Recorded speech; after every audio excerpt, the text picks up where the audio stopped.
দিয়ে রাম করে দিয়ে দেবো। তারপর তারপর সাধ্য হলো পালকিটা আমি নিজেও কাঁধাই তোকে সামনে ঘরে রেখে আসবো। ভাইয়া আসলে কি আছে পাগল, আমার লোকের বোন।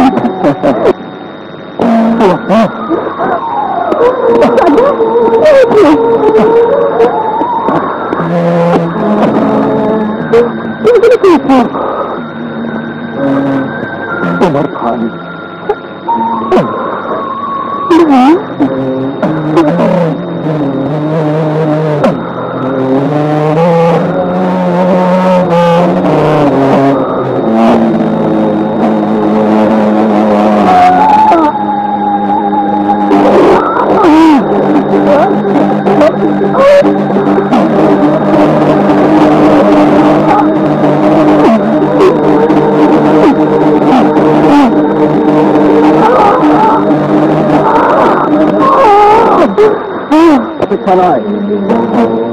সমস্ত এলাকার ঘরে বাইরে অভিযান চালাতে হবে, তার জঙ্গল সবকিছু বলতে হবে।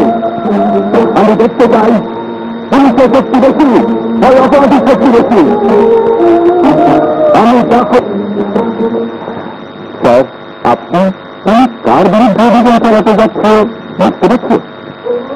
জানি স্যার, আমি ভুলে পেরেছি, কিন্তু এই মুহূর্তে রত্না আমার বোন নয়। আমার কাছে রত্না পরিচয় এখন চাকু বাঁধেন, তাই এই অভিযান একজন অপরাধী বিরুদ্ধে পুলিশের অভিযান।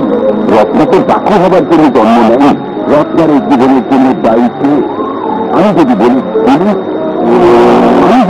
তোমাদের আইন পুলিশের অভিযান শুরু করার আগে একবার শুধু ভাই ভাই রত্নার সাথে দেখা করো, কিছু বোঝা।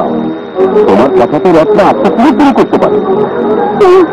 রত্না তুমি, আকাশ, রামের ভাই সাহেব, তোমাদের সারা শিক্ষক। আমি শিক্ষক হয়ে তোমাদের হাতে সেই বন্দুক আর পিস্তল দেখতে চাই না, যে বন্দুক সে পিস্তল আপনাদের বুকে রক্ত ধরাবে। এই জগতে এসে আমি তো দাঁড়াতে চাইনি চাই, আমার হাতে তো বন্দুক থাকার কথা ছিল না। কেন এই বন্দুক ফিরে নিতে হলো আপনি তো জানেন চাই। আমি সবই জানি, আর জানি বলে তোমার এই কথাটা আকাশকে জানাবার পর আকাশ তোমার সাথে দেখা করতে রাজি হয়েছে। আমি শিক্ষক হয়ে তোমাকে অনুরোধ করছি রত্না, তুমি আকাশের সাথে দেখা করতে রাজি হও। আমি যে হাত দিয়ে তোমাকে আশীর্বাদ করি, তুমি হাত থেকে করে বলছি, তুমি ওর কথা রাখো রত্না। আপনি কি করছেন? আশীর্বাদের হাত দিয়ে অনুরোধ করছি। আমি কথা দিলাম দেখা করবো। এবার আরো তাহলে বড় খেলা খেলবো।